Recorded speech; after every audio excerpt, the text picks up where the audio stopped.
my shower awning goes, and I've been wanting to do a swing out for the shower awning because this door actually opens up, and I like to be able to open this door with the shower still deployed. So I repurposed this. It's actually like an LED light mount bracket.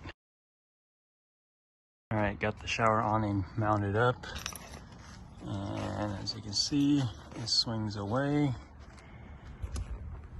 and pivots out. It sticks out about 2 feet. So let's get a closer look of the brackets. I had to space this out because where it pivots, it needed to space out a little bit. So it's still a work in progress, but I need to figure a way to clean this up, make it stronger, and a way to keep this mounted up and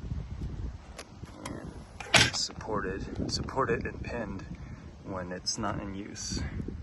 Alright, so I managed to clean up the mounting here. I have like these two 90-degree aluminum brackets here that support the upper half of this C-channel here, and then the other two go into the rack attached to the 80/20, so that keeps it nice and strong here. I replaced the washer that used to be that shimmed here with I forgot what that is, some type of hard plastic.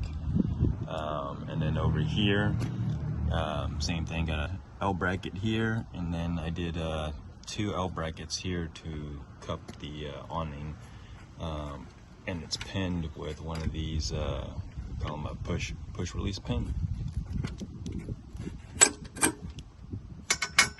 And there's another look of the spacer here. I actually cut it so it's a little longer, so I gave it a little bit more support over the length of this. Bolted in a little rubber bump stop here. This thing just hits the back of this and then allows me to pin it. This right here is 2 L brackets. Right here I have modified some scrap I had, and it's bolted in place. And then once it's all closed up, the pin lines back up. I just gotta repin it. I've already done a couple of trips, a couple 100 miles with this thing. It's been pretty solid.